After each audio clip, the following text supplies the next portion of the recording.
We welcome you into Tarble Arena. It is Chris LoBosco here alongside Tyler Donovan as we get ready to crown a conference champion for the College Conference of Illinois and Wisconsin. So happy that you are here with us today as we get ready for this one. Tyler, should be a really good matchup here between the number 1 and 2 seed in the conference, the two top teams meeting again here for a conference championship. Yeah, Chris, I'm really excited to see how this rematch from last year's CCIW championship plays out. Carthage, 9-1, the only loss to North Central early in the season. Loras, both losses to this Carthage squad. Yeah, so they've both been very successful this season, ranked nationally for both teams as well. Number 6 currently for Carthage, number 10 for Loras. For Loras, it almost feels like maybe they have to win this conference championship to get into the tournament as well. So big for them as they look to try and get themselves a win here. They had a tough loss to Carthage earlier this year too. They did, and as you see those stats on the screen, right, Carthage Loras are the first and second teams in the conference in almost every single stat. That's the firepower that we're going to see today. Without a doubt, you've got on one side for Loras, you have the offensive player of the year in the conference in Mayotte, who had a bit of a tough game last time these two played, but when you talk about a player like that, you're not going to be able to keep him down every game.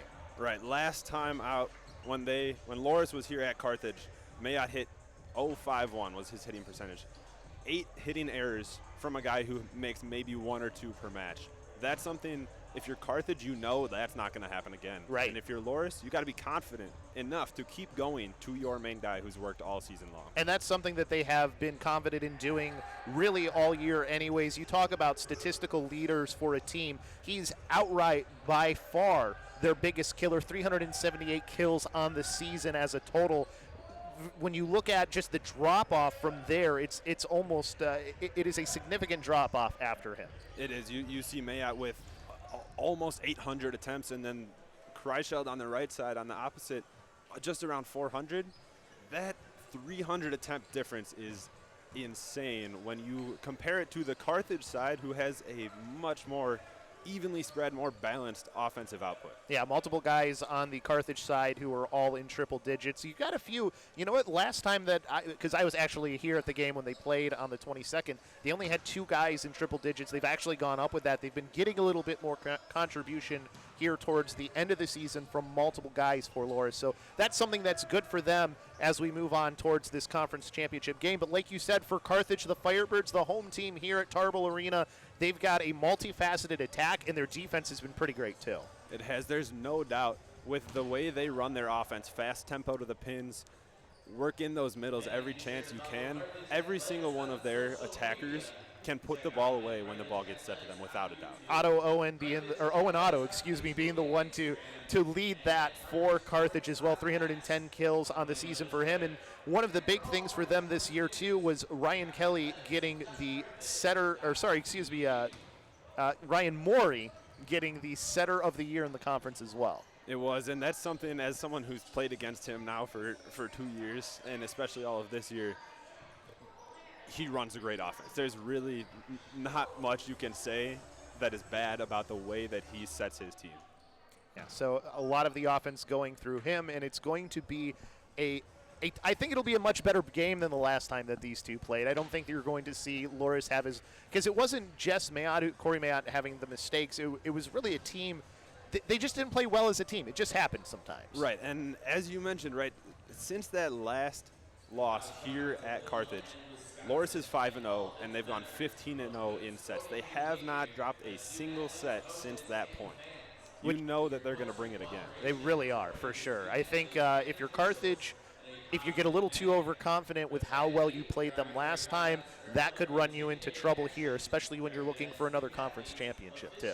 And especially when there's this much on the line, this is the moment where you cannot try to do too much. You have to play the game that's gotten you this far, and you can't overstep those boundaries that you've set for your squad. Without a doubt, win the conference championship, guarantee yourself a place in the NCAA tournament. That's what both of these teams are looking for. We're going to take a timeout as they are just about ready to do starting lineups here. When we come back, we will have ourselves some conference champion volleyball.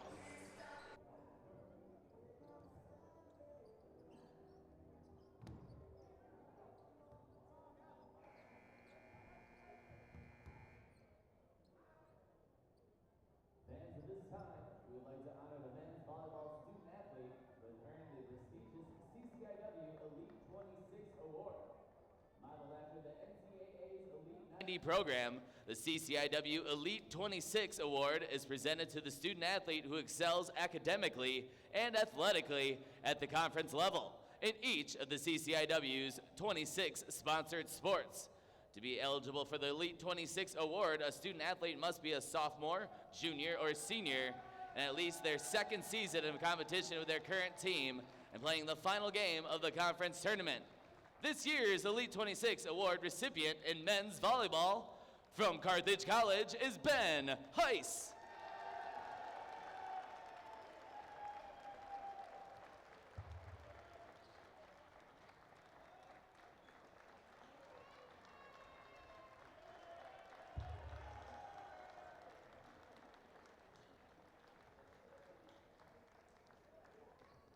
And now, welcome to Tarble Arena for today's CCIW Men's Volleyball Tournament Championship between the number 2 seed Loras College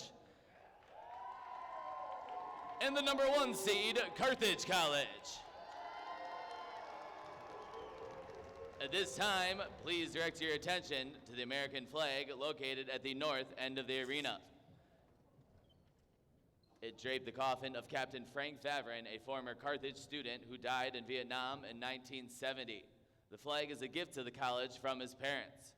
In remembering Captain Favren, we pay tribute to all who have sacrificed their lives for our country and honor those who today put themselves in harm's way in service to America. And now at this time, please rise if you're able and remove your caps for the playing of our national anthem. Oh, say, can you see by the dawn's early light what so proudly we hailed at the twilight's last gleaming, whose broad stripes and bright stars through the perilous fight o'er the ramparts which we watched so gallantly streaming, and the rocket's red glare, the bombs bursting in air, gave proof through the night that our flag was still there. Oh, say, does that star-spangled banner yet wave o'er the land of the free and the home of the brave?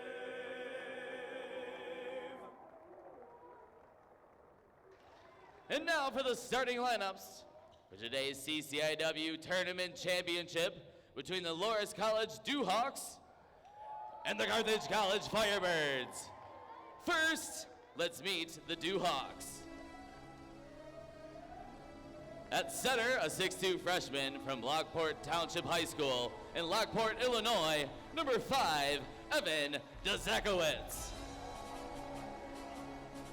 At outside hitter, a 6'5" freshman from Lincoln Way West High School, hailing from New Lenox, Illinois, number 17, Connor Sherrill.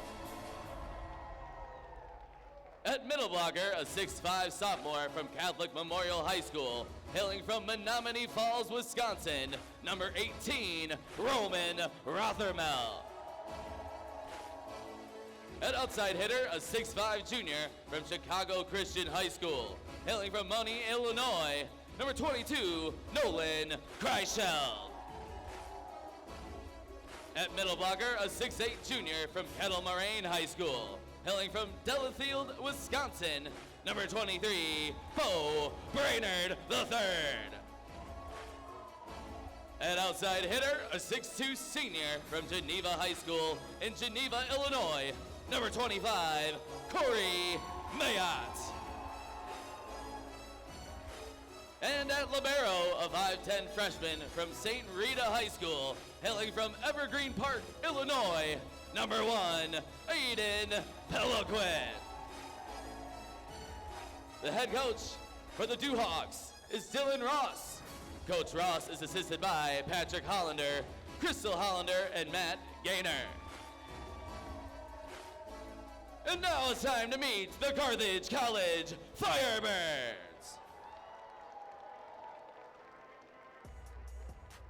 An outside hitter, a 6'4" sophomore from West Aurora High School in North Aurora, Illinois, number 2, Owen Hendricks. At center, a 6'7" junior from St. Francis High School, hailing from Redwood City, California, number 6, Ryan Morey. At opposite hitter, a 6'6" sophomore from Middleton High School in Middleton, Wisconsin, number 13, Ben Heiss. At middle blocker, a 6'4" freshman from Middleton High School in Middleton, Wisconsin, number 14, Hudson Schweitzer. At middle blocker, a 6'8" senior from Lakes Community High School, hailing from Lindenhurst, Illinois, number 15, Ryan Cholowinski. An outside hitter, a 6'3" sophomore from Hartford High School in Hartford, Wisconsin, number 21, Owen Otto. And at libero, a 6'1" senior from Glenbard West High School in Glen Ellen, Illinois, number 4, Zach Nolan. The head coach for the Firebirds is J.W. Kiekefer. Coach Kiekefer is assisted by Jacob Bush, David Marcus, and Cooper Chemnitz. It's about time for some CCIW Championship Volleyball. Chris LoBosco here alongside Tyler Donovan as we get ready for the Firebirds versus the Dewhawks. As both teams, you just heard their starting lineups, and one of the things that you were talking about in our pregame talks we were having before the broadcast, Tyler, was an interesting change here for their lineup and having one of those players in Connor Jarrell who is in the lineup today. Yeah, so Connor Jarrell started the season as a starter. And then since the middle of March, he has not been starting. He's been playing one set here and one set there. It has been Elijah Passy in that position, in that 0-2 spot. And the other switch is Aiden Peliquin at libero, and Brady Oberfeld being a DS. They flip-flopped a little bit too. Yeah, and I think there was, I know definitely the last time these two teams played, much different lineup that they had. Now for the Firebirds, this is a lineup that we've seen quite a bit for this team, but it's such a high-powered offense and great defense that you get from these guys. You're not going to see many changes when they played well all year. Yeah, if you see a change, that's when you should be worried, right? Quite honestly.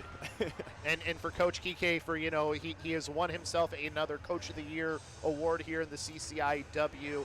A very decorated coach that we have here in this conference, looking to get his team on the right track and get themselves into another tournament bid. Right, 6th season at the helm, 4 CCIW Coaches of the Year. On the other side, Dylan Ross, I believe CCIW the coach last year. Right. Both coaches, both squads, a lot on the line tonight. You win, you're in. Without a doubt. When you're in 3-0 the last time that these two played each other on March 22nd. I think in a conference championship when they've seen each other already a bunch, I don't know if we're going to have it be that much of a blowout as last time. We'll see as we're going to get the opening serve on the way here. It's going to be that outside hitter, player of the year, and Corey Mayotte sending that jump serve over, and that one going to be the way you want to start it if you're Loras. It is. That's one where the back three from Carthage are almost expecting him to come out ripping, chops it short a little bit, gets him off speed, first point of the game. So the ace to start it off for Mayotte. We'll see if he can make it 2 in a row. The high serve sends it over, similar spot as the last one, handled this time as that one goes far side, and it's off the block. So now we're tied 1-1. Good handling, but another pretty good serve, too. It was, and when you serve it to Nolan, he's done a pretty good job all season long of controlling those passes, giving Morey a great chance to run his offense. So now we will have Morey starting off on the serve. Sends his jump serve over to that near side, controlled, sent right into the middle for Mayotte, and he's going to get himself a kill to make it 2-1. I just have to laugh at that because that swing is one that you are not going to see a lot of people make. He slows down the arm speed and chops it, but still with speed to almost the T on the back row big. And it was a little awkward, too, with where he got it to. Like, you don't always expect them to get such a good one over as they set on the near side. And that one, I thought maybe it touched somebody. They're saying it didn't, so that's 3-1 for the Duhawks. Just got to settle in. Conference championship, nerves, definitely a thing. Just got to settle down a little bit. This one controlled handle. Maury sending it over to the far side. Just a tip over the block, but it's controlled now by the Duhawks as they send this one over to the far side. A little bit of miscommunication there, but now they have it. Just going to send that over. As now it'll be a good opportunity for the Duhawks right in the middle. Good dig coming from Hendricks. They're able to get it back over and get the point. The Duhawks on a good start here, 4-1. Really good dig by Hendricks out of the back row, and Carthage all year long is putting those second high balls almost over the net, trying to go up and win joust. That one just a little bit too far, and Kreisel took advantage. So a good start from the Duhawks, much better than the last time these two played. Over to the far side, and there's the hammer down kill from Heiss. No doubt about it, one of the best players on this squad, and you could say that about pretty much any of them when it comes to attacking, but especially when you got the lefty on the outside. Without a doubt. As a lefty myself, always happy to see it too. As this serve sent over, high jump serve gets back over to the Carthage side. Firebirds now, that jump from there, not quite able to get down for Owen Otto, as they're a little bit of a joust at the net, still on the Duhawk side, just tipped over. And now they would control here. Otto setting it over to the near side, off the block, still controlled. Maury now far side, off the block again. It's kept alive as they go back over to the far side. Hendricks trying to get that kill down. They're a little bit of a joust at the net, sent down by Schweitzer. Comes back into the middle, and this time it's Owen Hendricks who gets up there and makes this a 1-point game. Wow. Fireworks. 7 points in, and we're seeing all this already. This defense, this scrappiness from both sides. So exciting. This is a conference championship game for you. And of course, what good would it be for us to not jinx it a little bit as we get the serve right into the net there from Owen Otto. That's one of those momentum swinging points. You get a big play win, a long rally. Got to just put that serve in. Little too excited, but it's only set number one here is the good thing for both these teams. Kreischild will be the one to send the serve over. Ooh, that one almost gets to the floor. Still controlled. It ends up towards the back line. Might have gone out if it wasn't touched. And that one is out, so a point going over the Firebirds' way. A little bit of help there, as that a little bit too strong. A little bit too strong, and you shouldn't have been surprised to see Dzakowicz set back there after Mayotte dug the ball, kind of took himself out of the play a little bit. They don't go to that second outside a lot. As that will be a service ace on the far side, as that was, I believe, Ruben Emmerich who came in as the service ace here. Gets the point, does his job. That is one heck of a serve. Oh, wow. I mean, especially to curve it out onto that far sideline. Very high throw up into the air for his jump serve. That one stays in this time as they set it up on the near side.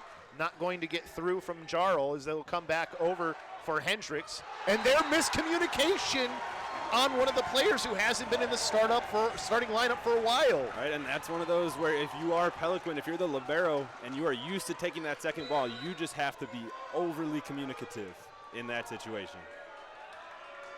So a little bit of miscommunication. Good for the Firebirds as they have their first lead since the beginning. As this comes over to the near side, just over. As the Duhawks send it over for Dzakowicz. Can't get that one. Now back over to the far side for Hendricks. Doesn't get down. Gerald tipping it over. Back in front by Maury. Set over to the near side. That one off the block, but stays in bounds from Ice. And we'll have a tie game once again. 6-6. Back and forth we go. You can't really say much else. I'm expecting a whole lot more of these long rallies. That ball into the rafters, into the ceiling, perfectly did not touch anything. Yeah. And these rafters, it's a little bit of a lower ceiling. It's not a super high ceiling, too. Serve sent over by the Duhawks. This one a little bit miscommunication, but it works out for Cholowinski. you can tell that wasn't what he planned, but I think he's going to take the result. Right, and that's one of the benefits of how fast Carthage runs their offense. They run that gap go so fast that the ball, because Chelowinski is so tall, he can just throw it even if it's not actually for him. Worked out well. Comes over to the near side now for the Duhawks. Off the double block, back up into the air as they try to just tip it over for Mayotte. And now that one coming through from Otto, not able to get down. Back into the middle. Good dig by Otto this time. Sending it over to the near side or far side for Hendricks. And that one's going to be Duhawks' point. Couldn't get that one to fall. We're tied at 7. This is a really heavily defensive game so far from two teams that are really heavily offensively favored. And it is shocking for me to see. Without a doubt. Really stepping it up on the defensive end for both of these teams in an important game for both, as that one just manages to get sent back over on the free ball for the Duhawks. Onto the far side, a little bit off there for Hendricks, but he got it over. Little joust at the net there, kept up, and then they're just quickly sending it back across for the Duhawks. And that one off the block there. He tried to go quick, was Cholowinski, but the Duhawks were ready for it. The Duhawks are all over this Firebird attack. They're active hands at the net, ready for anything that comes their way. See if they can keep it going. They've got themselves a lead once again. Started off with a lead, trying to keep it that way. From behind the line, can't get it to fall, was Otto. Is that one going to go out? Not off of the block, just over it, so it'll be Carthage getting back even. That's now 2 attack areas for Kreischild off of those back row attacks. But what a heck of a dig by Oberfeld there in the left back. Just to dig the bick with his hands is impressive. Without a doubt. Hendricks now on the serve, sends it into the tape. So a couple service errors here for the Firebirds, some unforced errors, keeping Loras a little bit closer in this game. It is, and I know we're only 17 points in, but Kreischild for the Duhawks has 7 attacks, Mayotte only 3. And nonetheless, they still have this 1-point lead. Right, that's a big thing. If you don't have the player of the year going and you're still in it, that's not bad, but that's even better for the Firebirds. One attack there quickly off of that serve, and they tie the game back up. And that's an excellent job of being aware of the situation by the blocking of Carthage there. You see the overpass, turn, and you just got to go grab the ball by Murray. Another substitution here for the back line as well as Devin O'Callahan coming in to serve. Little jump serve, sends it over. Now right in the middle, the quick set for Rothermel as he will get the point and make this a lead again for Loras. Yeah, Rothermel, the second team all-conference middle. Definitely has had his way when he played us earlier this year. No doubt that he can have a big impact on tonight's game if they get him the ball a little more. And I think if you're the Duhawks, if Mayotte isn't your leading scorer and you're in the game, things are going well for you in having a chance. As there, a little bit of miscommunication, it looked like at the front of the net, allows for another Duhawks point. Yeah, good job again by Maury, though. Overpass, he's just turning and going to jump and getting these good block touches. That ball's just got to be picked up, especially in a conference tournament. Mayotte in the back line on the serve, too. That's when you want to try and take an advantage things if you can, as there's another serve coming through by the Duhawks. Offensive Player of the Year for the CCIW. I will say Loras has brought a good crowd tonight. No doubt about that. A lot of the players local to either this area or Illinois, so not too far of a drive for maybe some of these fans. As this one comes over to the far side, blocked at the net. Points for the Firebirds as they finally start to quell the momentum the Duhawks were gaining. There's a good block set up by Otto on the outside, getting his hand all the way around Kreischild, and then good job by Schweitzer there to close. So now Maury back on the serve once again, sends this to the near side, and there an easy opportunity right at the front by Heiss. Saw that one the entire way and took advantage. Yeah, and that's a good float serve by Maury down the line. As you can see, the Loras passers kind of squish into the middle, right? They pinch. So those serves down the line, although that one went just wide, that's what can get the Duhawks out of system a lot. And somebody that they were targeting, somebody that we were talking about coming into the starting lineup in Gerald, that's where both of those serves went. One led to a point, one was just a little bit off. So now back onto the serve are the Duhawks. Send this one into the middle was Rothermel. Controlled now in the middle, and that one gets in. That looks like that was Schweitzer on the kill there to get this game 13-12.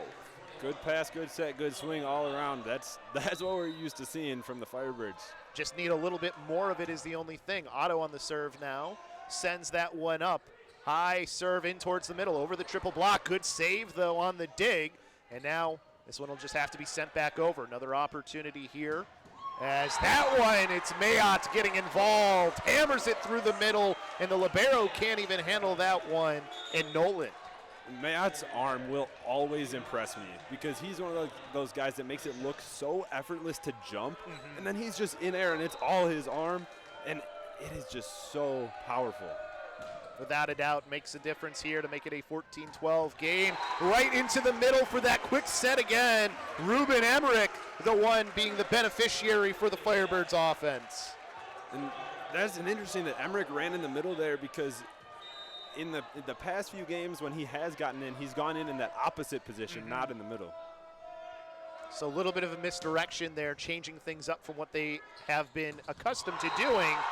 And there's another quick set and kill. That one, Bo Brainerd, the one for the Duhawks. At 28 points in, we've seen probably 20 highlight plays. Without a doubt. I mean, and you're seeing a lot of a different offense from the Duhawks than I think what you expect, too. Yeah, I think that Coach Ross is, assuming that was a game plan of his, great change there. Morey sending that one over to the far side, handled on the attempt by Otto, gets over the block. Sending it to the near side with the left hand. That one's off the block and down from Heiss. I think maybe a little mistime on their block there for the Duhawks, but you got to take advantage of that when it happens. You do. Brainerd was just a little bit too much over-rotated, not rotated enough to be fully pressed, and he took a well advantage of that Heiss did. Good opportunity created, too, by Morey to do that. And there's another serve hitting out past the back line. 2-point game for Loras, and there's been a lot of mistakes from Carthage, especially on the serve right now. They have 4 service errors already through this set compared to 0 from the Duhawks. That in itself can change the game. Without a doubt. And it was the Duhawks who had a lot of those errors last time these two played. As this one, another quick set into the middle, and Cholowinski there. They're keeping it close. It's the good thing for the Firebirds. It is, and I fully expect that to be all of the sets that are played, whether it's 3, 4, or 5. Right. I don't expect more than a 3 or 4 point lead for one side. So now Owen Hendricks sends that one over. That's a high ball. Ace for the Firebirds, and they tie the game back up at 16 as we're here in the middle of this set. Another ace coming from a server on the right side of the court, serving it all the way cross court, so it's on Peliquin's right sideline next to the bench. It's a tough one to pass. Without a doubt, and that one this time right into the middle, handled this time by the Duhawks, comes over, and that power from Hendricks hitting off, or from Mayotte, excuse me, and there, oh no, miscommunication for the Firebirds, as that one was high in the air, and now it'll be point Duhawks. That one took a little bit of a deflection off the ceiling, and it's always confusing. No matter where you are, no matter who you're with, it's always confusing when the ball goes into the ceiling. Especially if it catches like a corner of a beam or something, which it looked like it kind of did. Yeah, you never know where that ball's going to go. Duhawks, though, they get the advantage because of it. This one high up into the air this time. The fake there, but still handled off the block. Sent quickly back over by Owen Otto. It's time to the near side. Mayotte off the block. They control. Good defense here from both teams. A little bit of a joust at the net, but it's handled by the Duhawks. Gets back over. Now they go through the middle, and it's a kill for Rothermel again. I really, really love that setting choice from Dzakowicz there. Repeating to Rothermel after he gave him a set that was a little too high, forced him to tip. Free ball, go right back to him, let him get his kill. Wow, a lot of back and forth action tonight. Exactly what you want to see in a conference championship game, too. And Dzakowicz now will be the one to serve here as well. Sends that one up with the left hand, and that one a little long. So finally a service error on the other side for the Duhawks. And now the Firebirds are back within 1. And while that happens, we also have a substitution out. Callahan coming back in to serve here. So Callahan Getting the call there from Coach Kiefer. Sends this one over right towards the middle. Nice little try drop serve there. That one's going to lead to the kill as O'Callahan cannot handle that opportunity from the Hawks. And O'Callahan was in the right spot. Yeah. He for sure was right there. And it's just too much power from Mayotte. Yeah. It really is. That ball comes too fast, too hard for you to make a good defensive move if it's not just going to hit you. And that's a guy, too, who is a libero by trade. So when you have a guy like that not being able to handle it, that's tough. Mayotte on the serve, too. Sends this one over, just quickly pushed across. Still up in the air, now back over for Morey, right into the middle, controlled by the Hawks as now they come to the near side. That one off the block from Gerald, now back over to the far side. Good block again. Still being controlled by the Hawks. Gerald just tipping it over the block, comes right back to him, sets it to the far side, off the tape. And now back into the air for Morey. Comes over to the far side. Owen Otto getting the kill. What a rally there. And the Firebirds get the point. My goodness. I don't even know what to say. I'll be honest, Chris. I don't. This is just so much effort being put in on both sides. They both know how important this is for not only getting into the NCAA tournament, guaranteeing that, but also having that CCIW championship to call yours, as that one point for the Hawks. They could just caught the tip of the block there to tool it off. Yeah, just barely. It looked like it was the left hand of Heist that Mayotte swing went off. More back row attacks that we see from Mayotte are. That's where most of his have come, honestly. It's almost a little surprising that he's getting less attacks in the front row, but clearly it's working. They're up by 2 right now. Without a doubt. And now they have a Ryan Floyd coming in to serve here. Sends it over with the right hand, controlled by, and it's Hendricks sending that one across. I saw the bench there of Loras maybe thinking something should have been called, but no call, so it's point for the Firebirds. Yeah, it looked like it was maybe out, but I mean, that's one that like we can't see. There's players in the way. You just have to trust the line judge there, but it no doubt was close. Yeah, for sure. And from our with where our vantage point is from our broadcast booth, from where it is on the court, we just can't even tell anyways. That one for sure from our point of view we know is out, and Carthage now ties the game up after the error there by Loras. Tied at 20, it's the red zone. This is where you need to play clean volleyball. Do not make errors. Make the other team make the errors. Oh, and Otto sending that serve over. That's a good way to start it off. Having to be sent to the front there, at a little bit tipped at the front. Now controlled, near side here. Oh, that one a little bit close. It's going to go off of a player. Hendricks just sending it across, and he gets the best out of it. It's really good by Hendricks there. As a righty on that right side, being able to just push that ball through the block and get the tool. First time out of the game being taken now. I think it was the Hawks taking it. But also just making something out of nothing, too, because that was one of the rare sets we've seen that have been off for the Firebirds. Yeah, and you see this here. Those are the normal out-of-system sets that we see, right? And that was the one that had gone just a little too far. As now we get to see some of the replays here. There's that little joust that happened at the front that Hendricks won. And then another one just off the block from Hendricks, too. Some good points, though. That was the one off of the serve earlier, too. See if we get to that one when you were talking about, though. But, I mean, just looking at the play, though, it's been some really good play on both sides. Yeah, all of these plays, all of these highlights we're looking at right now, effort, scrappiness, like these teams are offensive teams, right? Right. When you look at all the teams D3 nationally, that swipe right there by Hendricks is one of the reasons that both of these teams are so offensive, but it's their defense really that is keeping these rallies alive, keeping the points so close to each other. As somebody who did the last game they played each other, the rallies did not go this long the last time they played. That is for sure.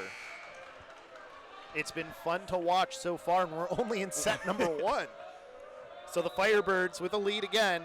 Owen Otto on the serve. Just handled that time a little bit low, and now they go to their big hitter in Mayotte, controlled by the Firebirds. Off of the block here, but I think we had a player touch the net, I think, might be the call. So I think that'll be point Firebirds again. That's a huge call in this game. It is. It's now a 4-point run for the Firebirds. Duhawks were up 20-18. Owen Otto still on the serve, right-handed serve, and that one catches the corner. 23-20.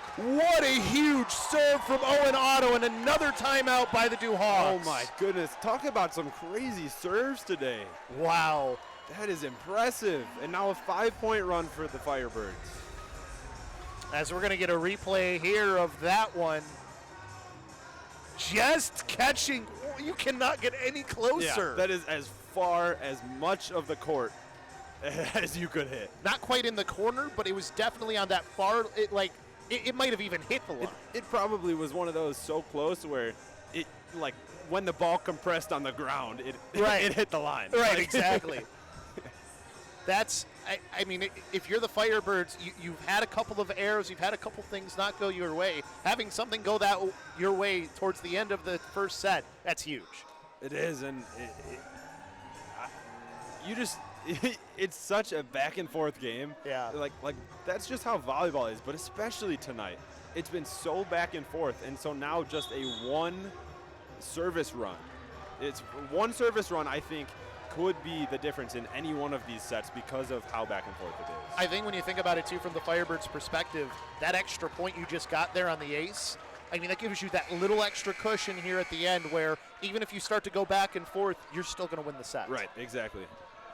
So, Owen Otto to serve again. High jump serve, sends it across, similar area, controlled this time. Mayotte in the middle. Not able to dig it out quite was Owen Otto, so it'll be point for the Duhawks.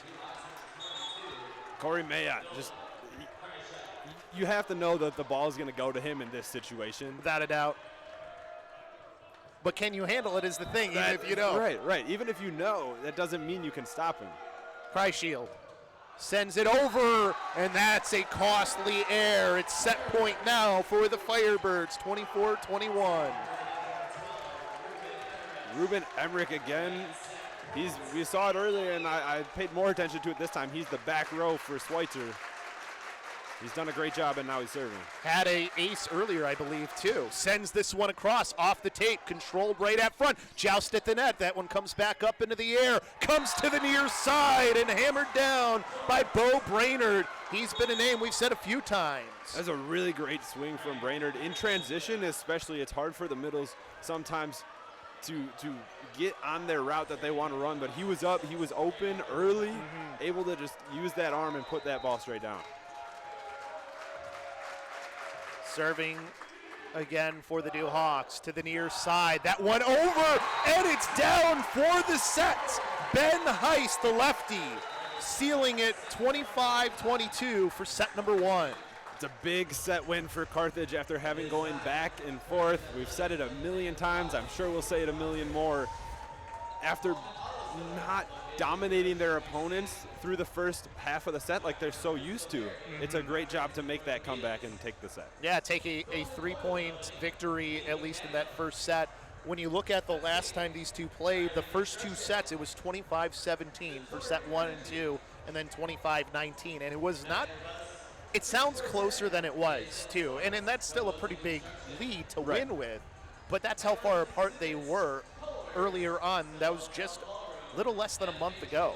Yeah, and now you look at 25-22, and you think about that 5-point service run that Carthage went on. And if you limit that in half, whether it's 2 or 3, we could be going to extra points in this set. Without a doubt. I mean, I think if you're the Duhawks, you shouldn't be you shouldn't feel too bad about that first set because you started off pretty strong and the Firebirds didn't really get going until middle of the set, and then that's when it became a battle. Yeah, and that's almost the same point where the Duhawks slowed down a little bit. Yeah. Right in the first 10, 15 points, you saw bodies hitting the floor left and right. No ball was hitting the ground, and I'm not saying that by any means that they're not doing that anymore because they most certainly are. But even just 1 or 2 balls difference will make a difference on the scoreboard. Without a doubt. So I feel like if you're Loras, you don't want to change up much here. Your offense has been working pretty well. You made a couple of errors. you're getting contributions from multiple guys, which is something that they've really needed. Right, and so you think about the first few points of the game. Kreischild had 2 errors on his 2 back row swings. Right now he has 4 attack errors, only 1 kill on 12 attempts. So you got to try to get Kreischild going a little bit more in system when he's in the front row. As we can see here, the team stats right now, very similar as far as kills. I mean, the hitting percentage of both of these teams isn't very high. I mean, it's a 10% difference for the Firebirds. And really, it's more of the second half of their attack was better than the first half, where they were having a lot of trouble. It is, and again, I think you see 16 digs each in one set is very impressive. But and the 3 blocks the same as well. But in that second half is when Carthage was making more of those digs. Loras was making less of those digs and blocks, and that's when their attack started getting a little bit better. And I think one thing here, too, for the Firebirds, 4 service errors, and you still come out on top, 2 more than the opposing team. That's pretty good for you to be able to pull that one out with that many service errors at least. Yeah, and you just look at the attacking distribution, right? Heiss and Otto for Carthage, both 10 attempts. Then you got Cholowinski and Schweitzer 4 and 3 with Owen Hendricks at 9. So 10, 10, 9 between your pin hitters is very, very efficient. Right. And then you look at Carthage, or excuse me, at Loras, Mayotte at 14, Kreischild at 12, Gerald at 8. Also very, very even, which is not something that you're used to seeing from the Duhawks, where it's usually Mayotte gets 15 attempts. Other middles will get, 4. Right. And it worked until it didn't. Right. Mayotte leading everybody on the Duhawks with 6 kills, and I think he leads all scorers as well. Heiss just 1 kill behind him with 5 as far as individuals and their kills so far in this game. I mean, you have to look at, too, I think Ryan Morey has been really controlling the offense really well for this Firebirds team, too, making sure to keep things spread out. Yeah, and I really like a couple times on those overpasses we've seen Gerald bring them back to his own side so they can get the offense running. I think they need to do that more because Carthage is really good at the net on those overpasses. That out, and Carthage will be starting off on the serve this time. It's going to be Cholowinski sending that one over. It's a little bit of a different rotation for them, and that one off of Owen Hendricks for the first point for the Duhawks. Similar start to what we saw in the first set for sure. You can already tell, though, a little bit less energy from the bench and from the crowd in favor of the Duhawks. See if they can get that momentum back, though. Maybe get the crowd in, as that one was sent off by Mayotte. Controlled by the Firebirds. Set to the near side. Comes right back. Back into the middle. Just getting over there from Schweitzer. And then that one goes out of bounds. Not off the block. So it'll be point for Carthage. Saved by a net violation. Oh, it was net violation. I didn't see the call. Was that the R2, I think? It was. The call. And it was a late whistle, too. Yeah, very late. It was after the ball had already been out of bounds. So Gerald there saved by a net violation from the Firebirds. Mayotte send the serve back over, and that one just catches the back line. 3-0, the Duhawks, another hot start in a set. Right, and that serve dropped like crazy in those last 5 feet. It's this solid start. They just have to be able to keep that going. Mayotte trying to keep the momentum on his serve. Controlled onto the near side, just sent across this time by Hendricks. Back over to the near side. Triple block there, and we have another call. This time I think we had a violation, on Loras, so the Firebirds will get their first point of the set. Looked like Kreischild was a little bit too tight to the net. Maybe it was his shoulder or something, Yeah, his upper arm that had hit it on the way down. So a couple of net violation calls here early on in set number 2. And now we'll get to see the offense of the Duhawks just over the block there, but controlled. Oh, that a back set there with one hand to get that one over. Good job to even have an opportunity there, but now the Duhawks in control to the near side. Left-handed sent down the line by Kreischild, but still controlled by the Firebirds. Wow. Their attack and another dig. This one, the miss hit from Gerald ends that rally short. If you're the Firebirds, you will take that all day. Oh, yeah. But, man, that's just an unfortunate way to end one of those rallies. A very good rally from both teams. As that one out of bounds from Ryan Morey as he tried to catch that near sideline, just couldn't quite get there. Yeah, almost got him too. Mayat was actually running to try to follow that ball to the line all the way. Luckily, he didn't get there in time since it was point for Duhawks. Well, they're going to give the point right back, though. 4-3 our score here early on in set number 1. Duhawks out in front again, but it's close. It is. Again, you see that float serve down the sideline, and I think both squads trying to do that to each other is very interesting. Is there the back line attempt from Mayotte, controlled by the Firebirds, and from the back line himself, it's Owen Otto tying the game up at 4. Otto saying, anything you can do, I can do a little bit better. Sneaks that one in, almost paints that back line. And now he goes back for the serve, does Owen Otto. And unfortunately not able to do that better than we've seen from Mayotte so far, at least. 5-4 for the Duhawks, although he did have a run earlier in the first set, so. Very true. It all balances out. Yeah, exactly. Two great players on both of these teams. Kreischild now to serve. Left-handed serve sent across, controlled by the libero over to the far side. That one off the block. Comes to Mayotte, who sets it far side, off the block. And that one went out.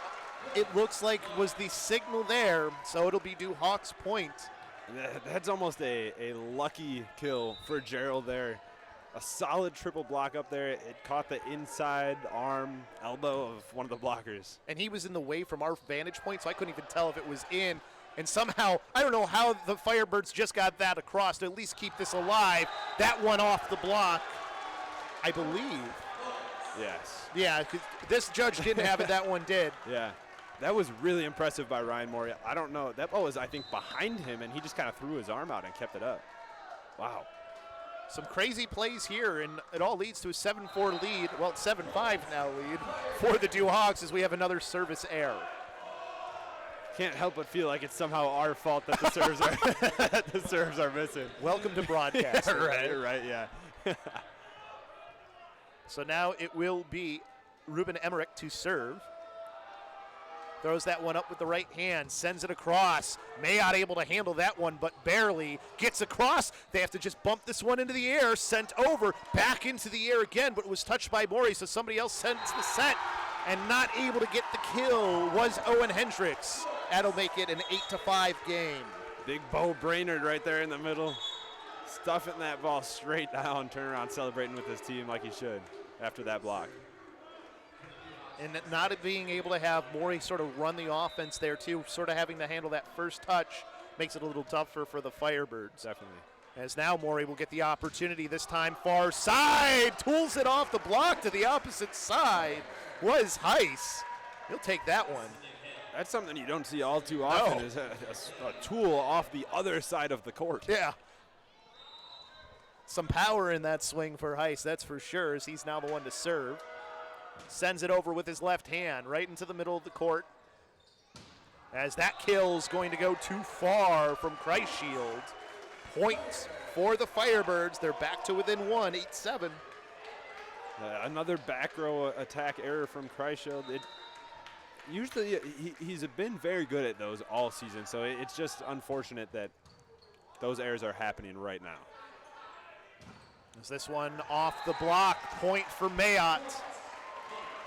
As that will make it 9-7. So just when you need something for the Duhawks, Mayotte's there to come up big. He is, and this is, we're getting close to the point where we were in set 1, where the momentum sort of flipped a little bit.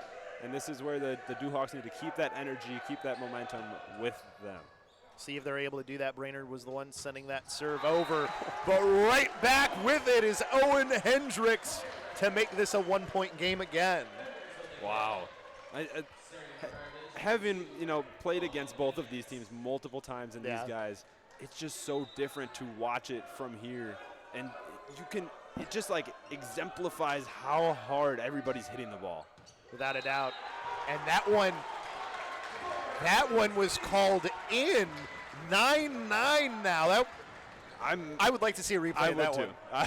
That's all I will say about that. Yeah, without a doubt. I think if you're Owen Hendricks, you're very happy you're getting another opportunity here. A lot of players on the back, and he sends it right towards the middle. And now the Duhawks try to go quickly, and it works for Rothermel, as they have caught the defense slacking a little bit on some of those quick opportunities for the Duhawks. Yeah, really good job by Rothermel to cut that one back. His power shot, and the one he goes to most often, is thumb down, trying to hit the tee on the sideline. So being able to switch it up, throw him off speed is very well done by him. And he just gets it down quickly, so always important there too. Is that one towards the back line, setting back across. And now for the near side, the fake, that one just tipped over by Hendricks. As they come back, and that one looks like it's off the block for Mayotte. No, they're going to call that one out. So that will be point for the Firebirds. I thought maybe that caught a piece of the block, but apparently not. It did look close. It looked like Matt tried to go super, super sharp cross, and he's hitting that ball from literally the middle of the court. Yeah. So it's a very tough swing to hit. Especially when you're talking about going to that right side too. That's even harder to do. Is this one coming to Mayotte in the middle, hits it off the triple block, up into the air. Morey sending it to the near side, just has to be pushed across by Otto. Back up in front, now it's Mayotte off the block, controlled for the Firebirds. This time far side, towards the middle. It's Heiss again, just when you need somebody to come through for the Firebirds. Seems like Heiss has been the answer. Definitely has, and the defense from the Firebirds on that play was phenomenal. Most teams don't get very solid block touches on Mayotte on these high balls that he hits. They got one on almost all three of his attempts on that one, able to convert in transition. And that was something that they did effectively last time they played too, was marking him well. But Rothermel hasn't been marked well so far for the Duhawks, sends another one through and ties the game. Yes, both of these middles on the Duhawks are very good, but they get overshadowed because Mayotte is so good. Right. And so if you focus too much on trying to get outside to Mayotte, it just opens the middle right up. And now we get to see Mayotte with the serve once again, and had some good serves the last time he came around in the rotation. This time sends it into the tape, and it comes down on his own side. It'll be Carthage ball, and it'll be once again to Ryan Morey to serve.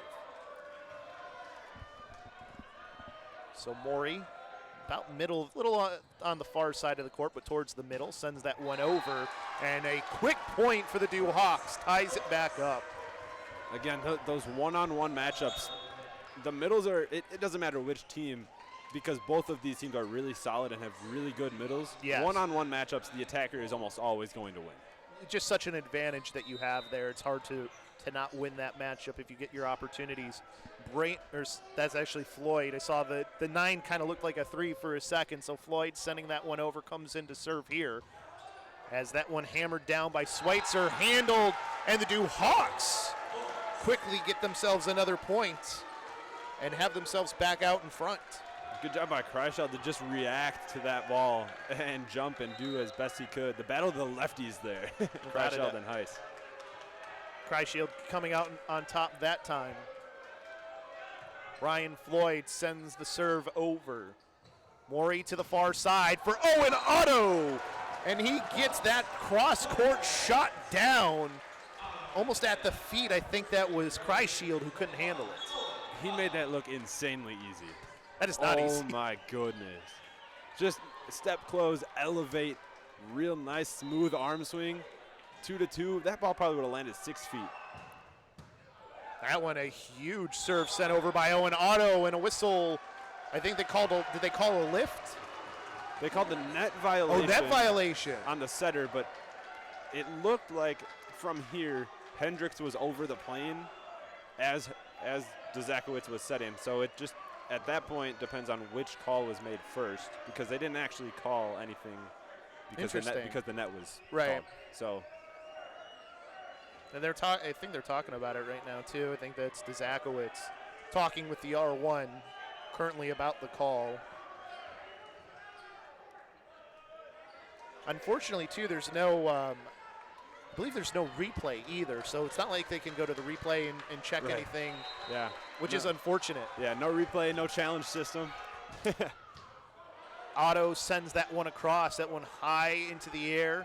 Has to just be sent over by the Duhawks. Now back over to the far side, and then we have a call here. I think, are they calling Schweitzer? Did he? It looked like it was, he called the upper arm of Maury as he turned to set it. Okay. So that'd be 2 points in a row then that our R2 has called a net violation on a setter while they've been setting. Interesting. I thought maybe he stepped on the line. I That- thought maybe that's what he right. was going to call. Yeah. So that the fact that that was when he called, I mean, that's the more bizarre part. I don't know how Hendricks got that across. Very impressive. Keeps it alive for the Firebirds. That one bumped back to the front and now just has to be sent over. It ends up on the right side for the Firebirds.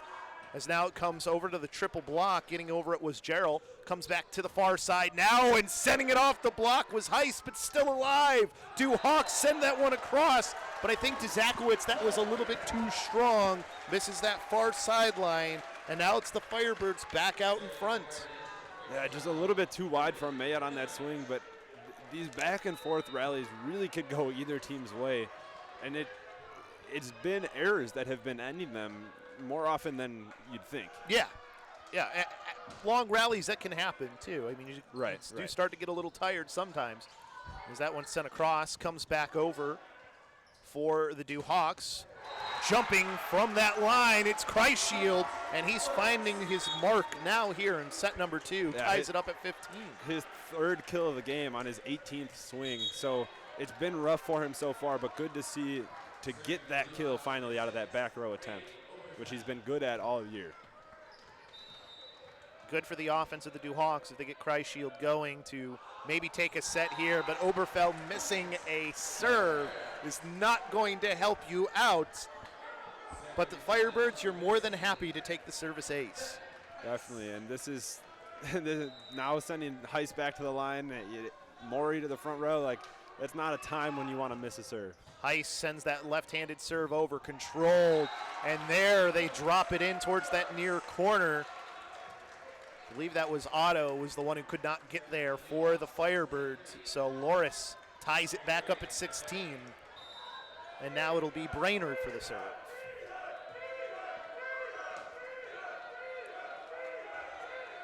Right-handed serve over from Brainerd, controlled by Hendricks. The dump by Maury! 17-16, what a timely time to do it. That was a very well-timed dump, I will agree with you, because that's one, as a setter, I didn't think he was going to dump it. And that's the best one. Those are the times when you want to dump it, so good job by Maury there.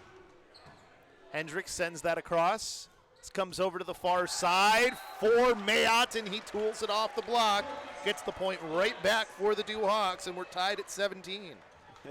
If Coach Kikefer was there in the play, he hit it up off the off the ceiling. Could have played it there, you know. He's still got the reflexes, even though he's a coach now, right? Left-handed serve sent across, goes out of bounds from Dzakowicz. So it's back out in front for Carthage on another service error from the Dew Hawks, who didn't have many in that first set. They've had a lot here in the second one. They have now up to 7 service errors on the match. I mean, 6 then were in this set, or this particular set. Right. So if they clean up their play a little bit, or 5, they'd be up. Yeah, right, exactly.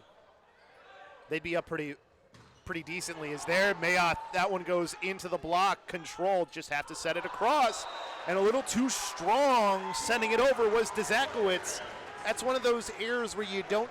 He's going for the score, and sometimes it's just better to play on. Yeah, and Dzakowicz is a really great setter, right? Leading the nation in assists per set, and he's still a freshman.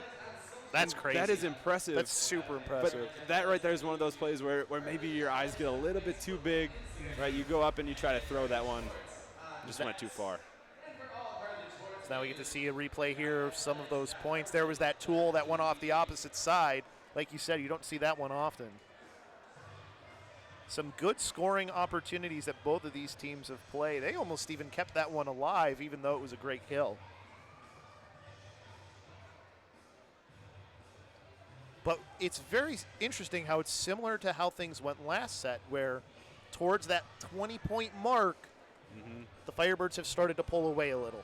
It is, and I don't know if it's you can't really find the reason for it unless you are there on the team in the moment and you know what's going on. And so that's one of those things where You just have to stick to what you've been working, what has been working. Like I've said it a couple times earlier, stick to what got you here. Yeah. Play the way you know how to play, and that's how you get back into the game right now if you're Loras down 2. And maybe, they've had a lot of service errors here in this second set. Get that serve in. Live to have another play. Right. You don't always need to get the ace. Yeah, give your defense the chance to make a stop. Because their defense has played pretty well so far for the Duhawks. As there's a gifted ace right back over to them by the Firebirds. So the Duhawks back on to serve, and I believe it's going to be that CCIW Player of the Year, Corey Mayotte, back up. Good coach's point there for Coach Ross. Now sending your best server back to the line. Mayotte throws that ball high up into the air, sends it towards the middle. That one controlled by Otto. To the near side, that one off the block, controlled now by the Duhawks. Mayotte from the back line, high up into the air, joust at the net. Maury's going to be able to get that on the back touch. What a score for the Firebirds. That's so impressive. So impressive from Maury. Able to just throw that one arm up there. Barely get a piece of the ball, but gets enough to keep it on the Duhawks side. Wow. And he didn't see where he was throwing that either. That's incredible play, as there's an incredible play in front, but they're able to keep it alive for the Firebirds. Comes back over into the middle, and Mayotte, you give him a second opportunity. He's going to send it down back to a 1-point game. There's too much to unpack from that play. Insane 3 touches from the Firebirds to keep that ball alive, keep it over. And then if you're DeZakwitz, that's a perfect set, perfect opportunity. Go to your guy. Let him end the point the way he always does. Serve sent over to the near side. High set up in front. Maury will just send that one across. Controlled by the Duhawks, and it's Mayotte again from the back line. 20-20, we're tied up. Once again, tied at 20 in that red zone. It's this is the point where Carthage went on their 5-point service run. From this point, it was 23-20. So now Ryan Floyd, CCIW Respect Award winner, doing what he can. Floyd sent that one across. This one sent back over quickly by the Duhawks. Now back to the far side. Otto drops that one in the middle for the kill. 21-20, the finesse to get the point. Really smart by Otto there, and that's a play that is a prime example of how Loras has changed from the first 10 points we saw, not letting the ball touch the ground without a body. All 5 other players that didn't block did not hit the floor to try to dig that ball. They get gifted a point right back, though. That one, I don't even think it went over the antenna for that one. So a little bit of a service error there, but you'll take it if you're Loras, as you get an opportunity, as it'll be Kreischild to send the serve. Kreischild towards the middle of the court, sends that over left-handed. Comes over to the near side now for Hendricks as it's back into the air, dug out by the Duhawks, but they have to free ball that one back over. Back into the middle, and there's the kill for Emmerich. He hasn't been called on a lot, but it's timely when he's been getting his opportunities. Yeah, and it's really interesting that Emmerich is in this position today, right? On the roster listed as an outside/opposite. And now he's staying in that extra rotation and filling in that middle spot. And he's done a great job at it. That one sent back over, right at the net, sent back across. As it comes down on this Duhawks side, it'll be 23-21. I thought they were going to get their opportunity to send it back over after that hit by Cholowinski. They just had an unfortunate error there, and now it's a 2-point lead for the Firebirds. Right, just a little bit of a mistimed jump on the attack attempt, but those are the ones that from Mayotte that we're used to seeing all the time. Again, right there, Yeah. Floyd went to a knee, but the other 4 players not making a move for that ball is something that hasn't happened all game. Yeah, and that's one of those ones too, when it's in the middle like that and everybody's around. That's when communication is so important, because you got to know who's going for that one. Yes, definitely. And even if the communication isn't there, Somebody's got to go. the effort has to be. Right.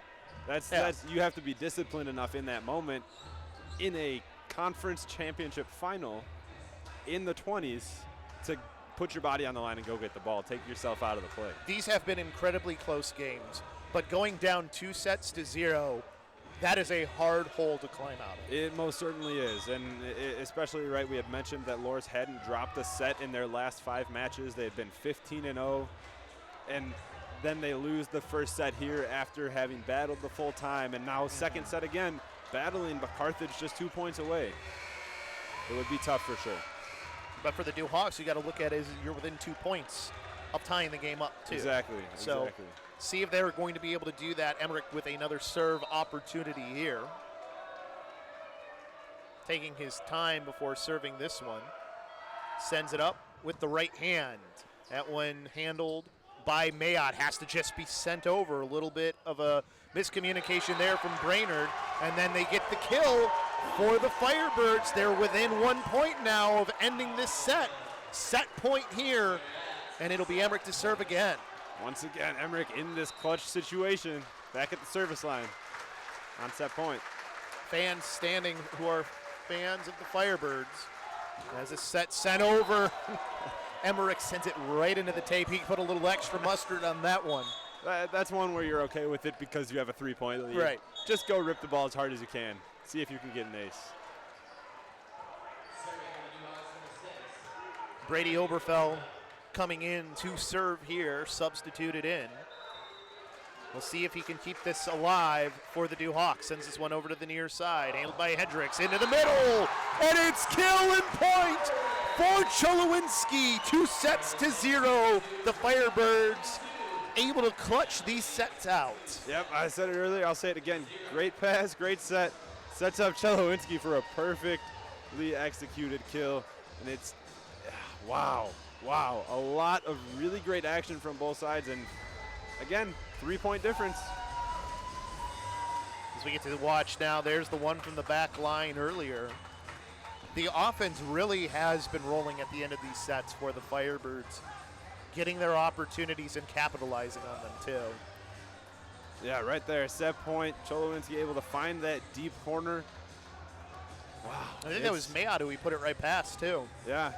So very impressive for both sides. It's interesting to see the defensive difference because, right, as I've said multiple times, they're both heavy offense teams. 1 and 2 respectively in all categories statistically on offense. Right, and we saw the defense early from Loras. That's gone away a little bit, and I think, right, and it's gone away at the end of sets. Right. And that's why the Carthage attack has gotten to this point where they can run away with it and make it 25-22 for both sets. It's odd too that the way that these last 2 sets have gone, score is different, but the exact same score for the first 2 sets was also how it was the last time these 2 teams played, where it was 25-17 for those first 2.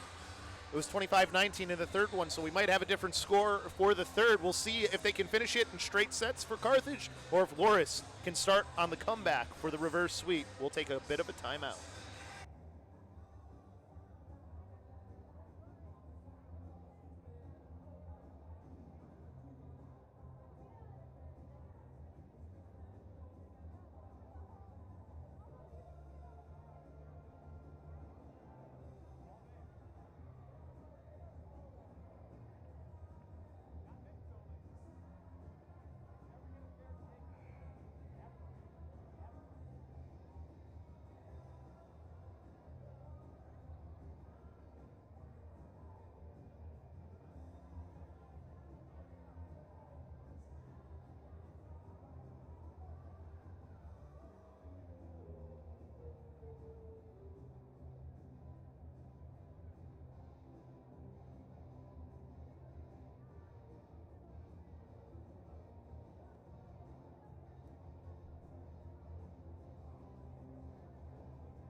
We welcome you back into Tarble Arena. It is currently 2-0 for the Carthage Firebirds, up 2-0. As it is Chris LoBosco here alongside Tyler Donovan as we get ready for this third and maybe final set. It is match point if the Firebirds are able to win this one. As we take a look here quickly at the team stats, you can see Firebirds leading in most areas right now. They are, and the big one to me is the hitting percentage. The Duhawks are used to hitting upwards of 300 at least, right? When you look at the whole season, Mayotte hitting 398 on the season as an outside. Super impressive. Great. Like, I wouldn't be surprised. Region Player of the Year. Yeah. That award is probably coming his way. Well, and you think about it, I always try to tell people that, like, baseball batting average, if you have 300 hitting percentage, that's pretty darn good. Yeah, and Mayotte there, and then both of the Loras middles on the season over 400. Right. So they're used to putting the ball away and not having teams get so many digs against them. Even though Loras is leading in digs, it feels like the digs that the Firebirds make are bigger because they're able to convert in transition.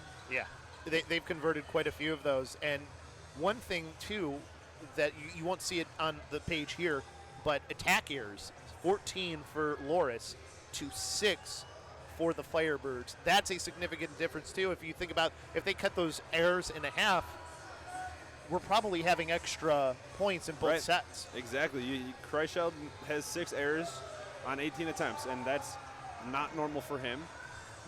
And Mayotte has 5 errors on 27 attempts, which is impressive, but by his standards, is more errors than he usually has. He had 8 the last time these two teams played, too. So if he stays at the pace he's kind of at right now, he might even that amount again, which, again, like you said, that's a lot for him. It is. Just got to trust your guys and do what's gotten you here.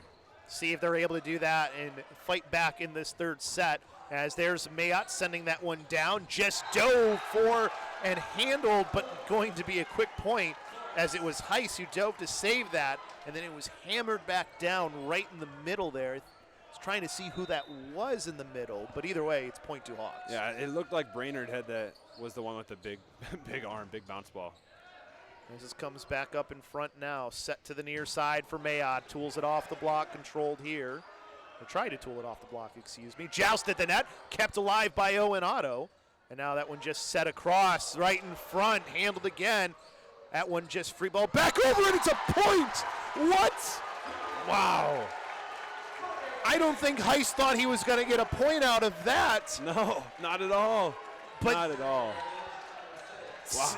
That's similar to the one earlier where, again, in the middle, and you have 5 guys looking at the ball. Actually, that time it was 6. Right.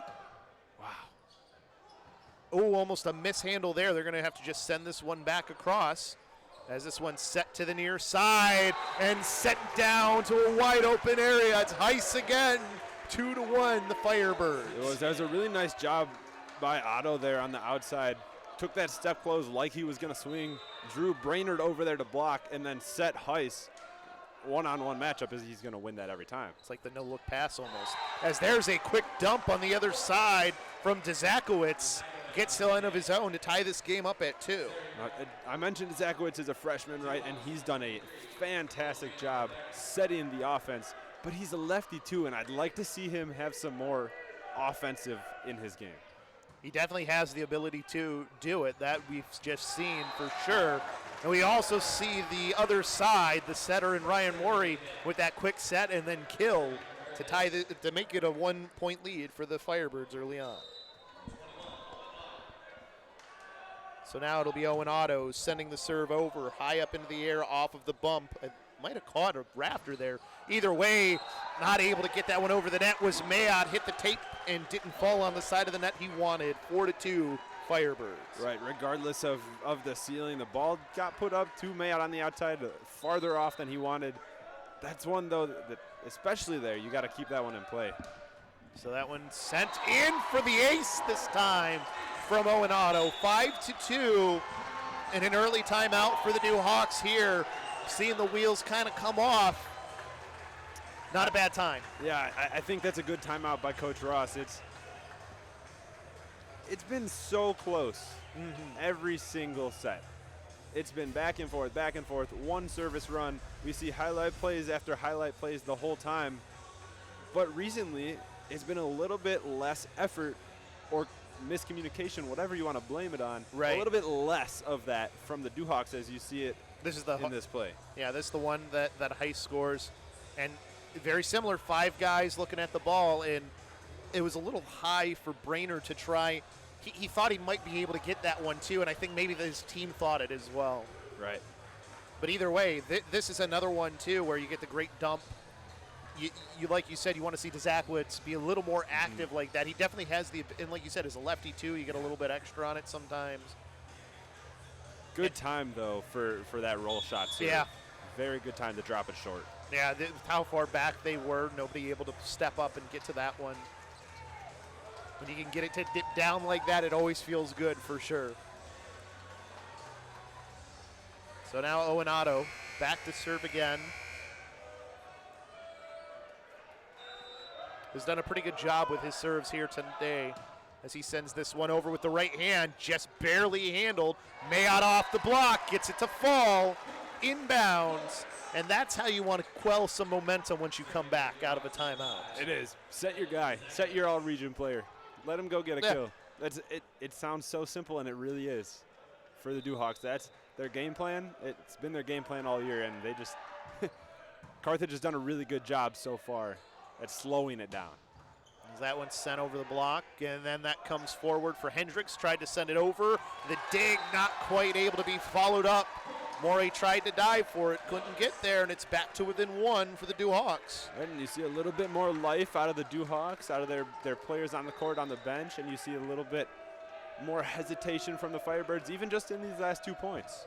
Dzakowicz, that one's going to hurt you a bit there. You were back within 1, and it grows back to 2.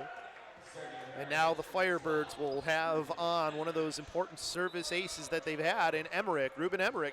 He's also made some plays not when serving, too. He has. He's been an X factor that hasn't really been there all season. Sent that serve over. Mayotte high off the block, controlled with a bump. Back out in front. Hendricks hits that off the double block. Kept alive. Oh, it hit the rafter. They got that one back over. That's crazy. Comes to the near side. And off the block, it's Ben Heiss. What a rally we just had. Wow. Oh, my gosh. You'll see that on Frog Jump. You will see that play. That's the effort that the Duhawks need. That's the consistency and the power. Oh, that's everything. That's everything that we've seen in this game so far. Emmerich sends that serve right into the net. 7-5. Loras back to within 2.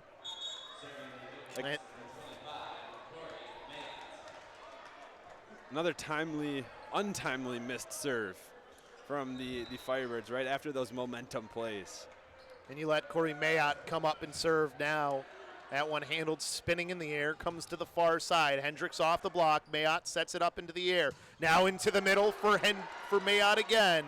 Back over far side. That one sent off the block, and it's Rothermel getting back involved. And when we saw them on their best momentum, he was a name we heard a few times for the Duhawks. Yeah, I like that choice again from Dzakowicz there. You give Mayotte the chance, he gets dug, so the Firebirds are going to think, oh, we got to go block him again.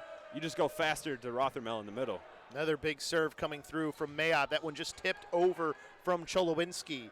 Back over to the far side, cross-court shot, dug out nicely by Morey. That one just tipped across into the air. That one back down, it's kept alive, and then it's sent across, but we had a whistle here.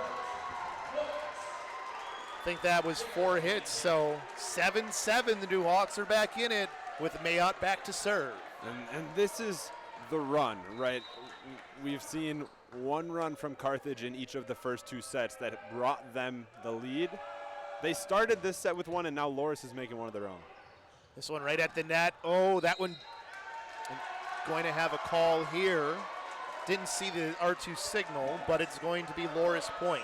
Yeah, it looked like a back row block was called there. Morey in the back row right now. Ball must have been in the plane or over the plane, so when the Duhawks touched it, back row block.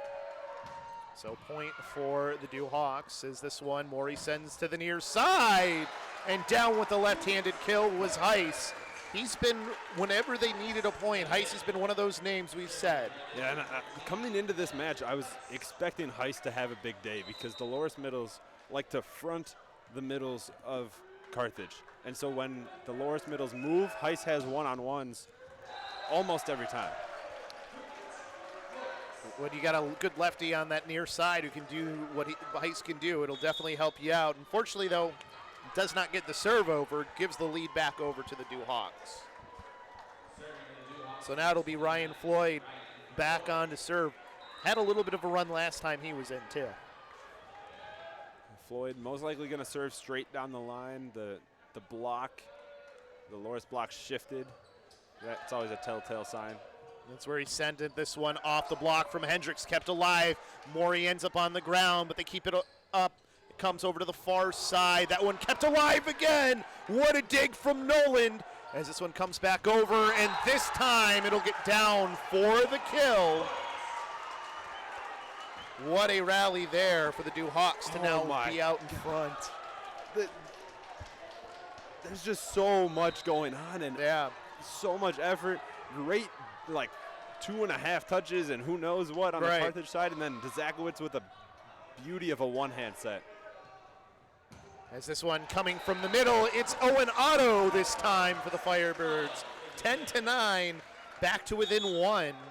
And that's one thing, too, for the Dew Hawks. They have never been able to grow a lead that they've had past like 2 points, 3 points. It is, and that's the name of the game, really, is how back and forth it goes. Once you have that 3-4 point lead, you just got to play side-out volleyball. And there's a guy, you need him when you want to grow your lead. Mayotte is the answer, 11-9. So much power. Hendricks in the right spot. He's there. Just unfortunate his arms were like maybe an inch too far apart, and he just caught it a little bit more than he should have. Maybe that's the one time when you don't want to have long arms, Right. right? As this one comes to Morey, right in the middle for the quick opportunity for Cholowinski, handled by the Dew Hawks. They just send that one back across. Back to the far side. Fading away from it was Otto, sent it back over. That one touched across by Mayotte. Back into the middle, Cholowinski. Mayotte keeps it alive. Far side, going towards the near corner, but can't catch it was Kreischild. And it's back to within one for the Firebirds. I like that Dzakowicz is still going to Kreischild even in the back row. But at a certain point, set your other outside. Because the Carthage block knows that that's coming, and they're going to shift that way a little. Try to just one time to just throw to make it them in their think about minds. it. Right, yeah.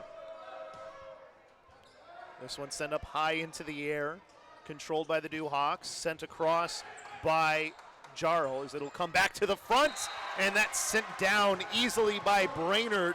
A little bit too far over by the Firebirds there, makes it back to a 2-point game. Right, so this is what we're talking about. The Dew Hawks have a 2-point lead, and it's been going back and forth, back and forth. So if the Dew Hawks can get 1 point here, maybe another, have a 3-4 point lead, they'd be in a good spot for the rest of the set. They've got Oberfell, who they subbed into to take the serve there. That one just back across thanks to Nolan. Back up into the air, near side. Mayotte off a triple block. His team still controls. And this one at the net, Moy just sends it across, still controlled. Mayotte in the middle this time, just tries to tip it over. Not able to get that one. Now over the block for Otto, and Otto will get the point for the Firebirds, 12-11. Wow, just both teams right there. Either way, it could have gone. It could. I'm pretty sure that whole rally, my hands were on my head the whole time. Just in shock. So much skill, so much precision from both of these sides. That serve sent over by Morey. Mayotte gets his revenge right away, 13-11. Skill, precision, who cares? Just go blast it. All right. Hit him with power. That's what Mayotte can do for you for sure. He doesn't need to use precision when he's got that rocket arm. Brainerd sending the serve over. Morey to the far side, and it's hammered down. It's Heiss again. 13-12, and Heiss now back to serve. It's a really good swing by Heiss as a lefty on the outside pin. those can be tough swings when you have to let the ball travel across your body. He's really good at that. That one sent across. It was Owen Otto on the serve, and that one too long. And that's the worst time to have an error. It's back even now. Another attacking error coming to bite the Hawks. So now Otto with that right hand sends it over off the block.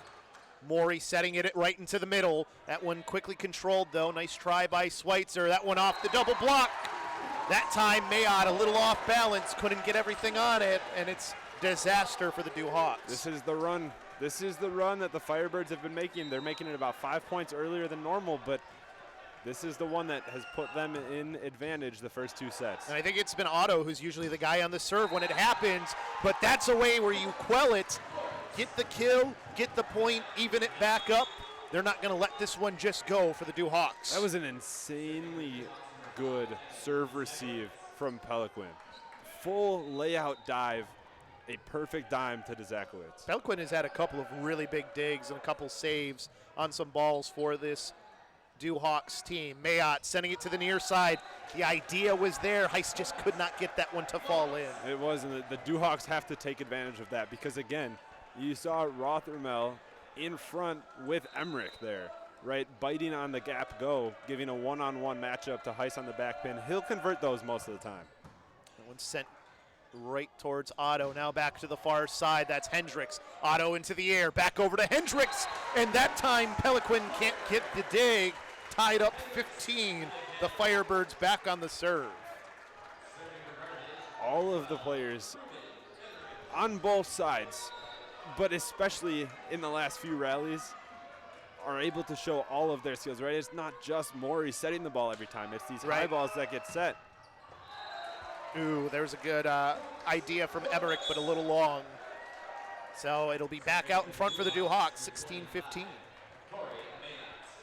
Again, right? So Carthage started with a run. Loras went on a run. Carthage brought it back with that run a few points ago. And now it's back and forth again. And now we got Mayotte serving. This is when they've had some of their best success for the Hawks. Maury to the far side. Hendricks down the near side. And it's like he's picking on Peliquin at this point. Gets another one by him for that point and tie the game up.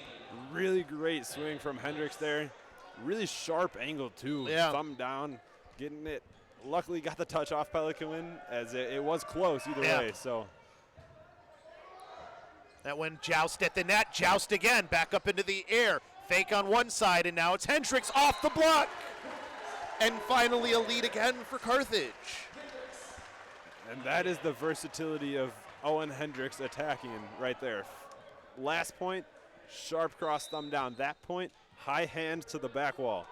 Off the block, he sees it too. Pretty effectively. Heist now with the serve with the left hand. This one in towards the middle, and oh no, you can't have that miscommunication with Rothermel, and it's now 18-16, Carthage out in front. Just a slight miscommunication. I like the idea from Dzakowicz, try to force the middle, but it was almost too much of a force in that situation. That's why it didn't work out. Heist with the serve again. Dzakowicz into the middle this time for Mayotte, and he hammers it down 17-18 with that kill. If I'm Dzakowicz, I'm setting Mayotte almost every single ball the rest of this game, at least this set. He's on a tear, and you when you need the best player to be the best player, this is the time to look for him to keep you in this. He's almost been more efficient out of the back row too. Yeah. Which is not surprising given the discipline of the Carthage Firebird block compared to others. So this one's sent over up to the front. Maury setting it for that back line. Otto just had to tip it across, a little bit off on that one. Back off the triple block. The Hawks control in towards the near side. That one blocked but kept alive. Hawks sending it again, and this time it was off the block for Connor Jarl, who has had some struggles this game. But that's a timely attack to get. Jarrell's 7th kill of the game. Only one error so far, which is pretty good. But again, like you said, hasn't been getting as many kills as you would expect. So good time for him there. As that one dumped over, but they were able to handle it this time from Maury. Is this one just sent over by Gerald? A little bit of miscommunication in the middle there. Was going to take it. Either way, Hendricks sending that one over. Now back over to the near side, and I think that one did not go off of any hands from Kreischild, as that will make it Carthage out in front again. Kreischild has been a very key factor of this Duhawks offense all season long. Just unfortunately not as efficient as he usually is. Already 8 errors on the 24 attempts, only 3 kills. I think I saw head coach Dylan Ross talk to him there for a moment right before this one went off, as there is the kill that you want to see from him, 19-19. When in doubt, go to Mayotte. Yep. That should be the motto. It probably is. If they have it written on a whiteboard somewhere, who knows? Like. And now Kreischild will be the one to serve. High serve sent over with the left hand, controlled. Maury to the far side, as that was Otto, and then a whistle at the net by the R2. That is point for the Firebirds. Another net violation. This is good eyes by the R2 here. Yeah, I didn't see that one. Right, they're very slim touches, and oftentimes you always see the big ones. Right. But oftentimes there are like little times where, you know, a shoulder brushes Grazes it, or a right. jersey grazes it, and he's catching them all. So good eyes there. This one's sent to the near side, and there's the kill for Bo Brainerd. He evens this back up. We're 20-20 once again. Let's see if the Duhawks can change something this time. That's what they need to do, something different. But on that last play there, Dezakowicz step close, kind of fake swung a little bit and set the middle. It worked out perfectly, but the block didn't jump with him. So if he would have swung, he could have had a kill of his own. Serve sent over. That one was Oberfell. Comes to the far side, and another whistle from the R2. I think it was on the side of the Firebirds. 21, or no, it was the Firebirds' point, excuse me. It was on the Duhawks again. Yeah, Dezakowicz again, it looked by the motion the R2 made that it was like as he was landing, the front of him kind of grazed it. It's a big call that might be the difference in this set. Mayotte, though, won't allow that to be the case. Ties it back up at 21. That one went into the stand. So much power. So much power. Hendricks, again, in the right spot. We've seen it time and time again. Yeah. They're there. But Mayotte's arm is just way too explosive to be able to get these good touches on him. And now to be Bo Brainerd with the serve. Sends this one over. Set up into the air. Maury to the near side. Just have to send it across as Otto. Back up right at that 10-foot line, and he sent it into the net for Maury, as it'll be point for the Firebirds back out in front. 22-21, 3 points away from winning a CCIW conference championship. Otto with the right hand gets up towards the line, joust at the nets. What a play made by Owen Hendricks. 23-21. You gotta love the bench mob too from the Firebirds, getting into it, throwing their own little dance party after that. They're not going to dance about that one, though. 23-22, the Duhawks. Another service error for the Firebirds. I believe that is their 13th one now that they had in this game. So a lot of service errors for them. This game, we had attacking errors on one side, we have service errors on the other. As this serve sent over, hits off the tape. Maury now to the front side, sends it to Hendricks. Nobody in the middle. 24-22, and we are at match point and championship point for the Firebirds. Really well done by Ryan Maury there. He used Ruben Emmerich, come around in the middle, use him as a distraction, free up Hendricks on the outside, and let him do what he does.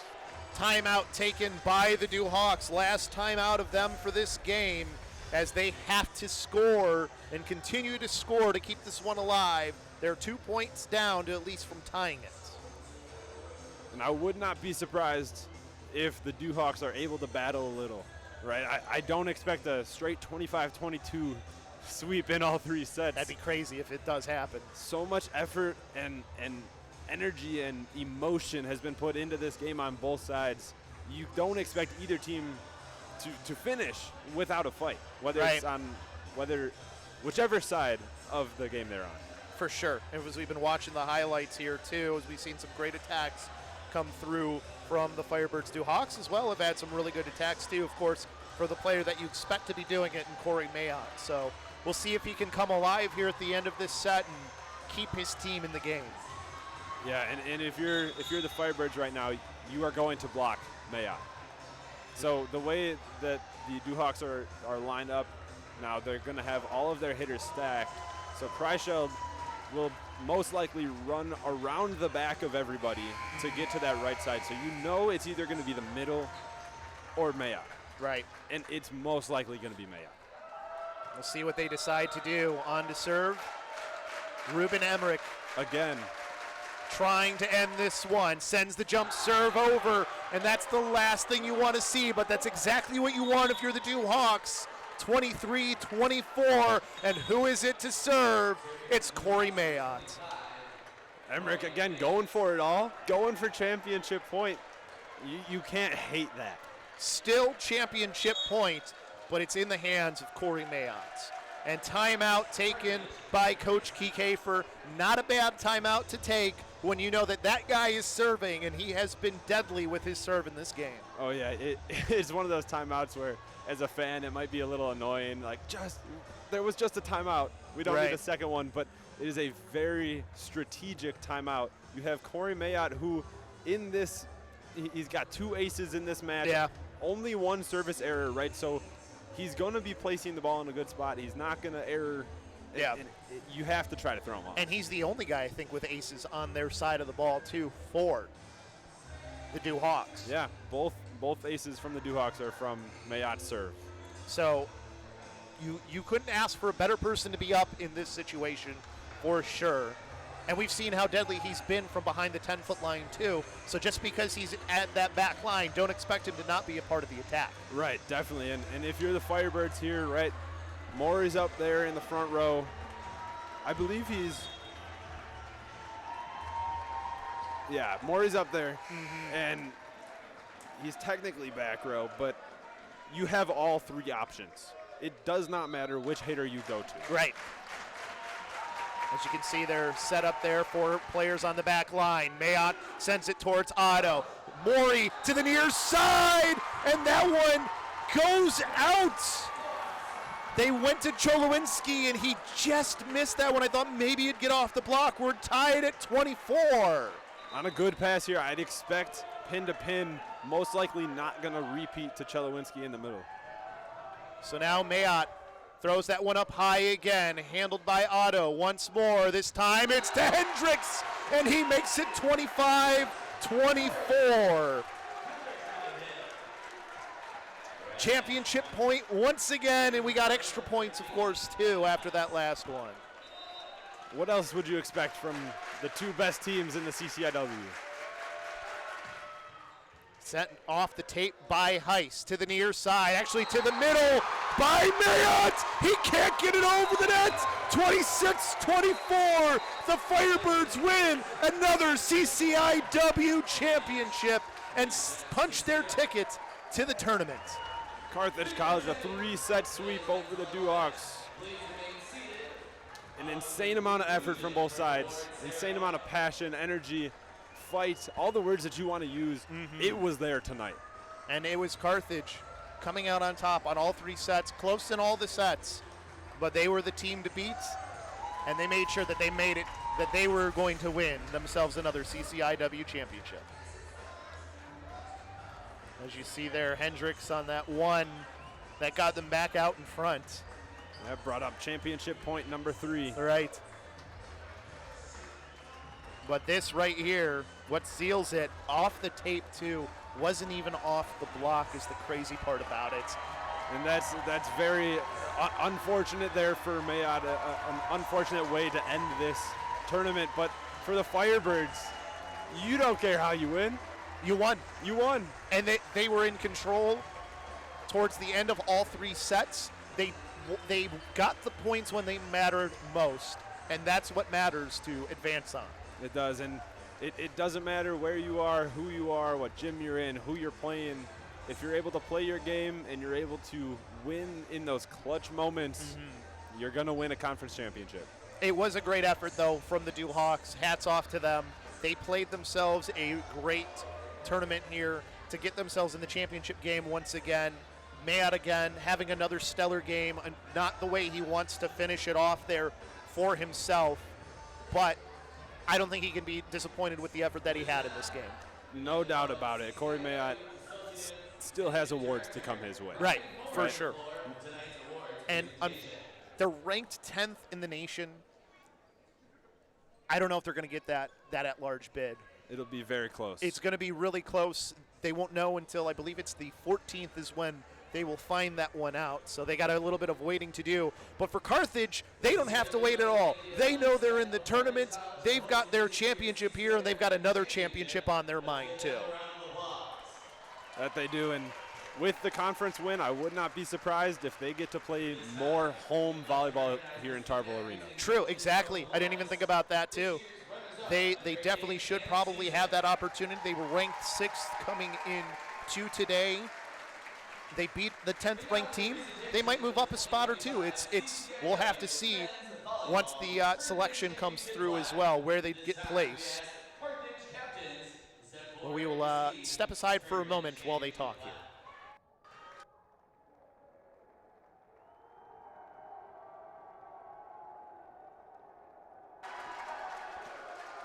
So there you see them getting their plaque. We do have Coach Keith Kafer, who will be coming up here soon. So they got to take their pictures and everything. But don't go anywhere just yet, because we do got to talk with Coach still. But we'll take a timeout. We'll wait for Coach, and we'll come back.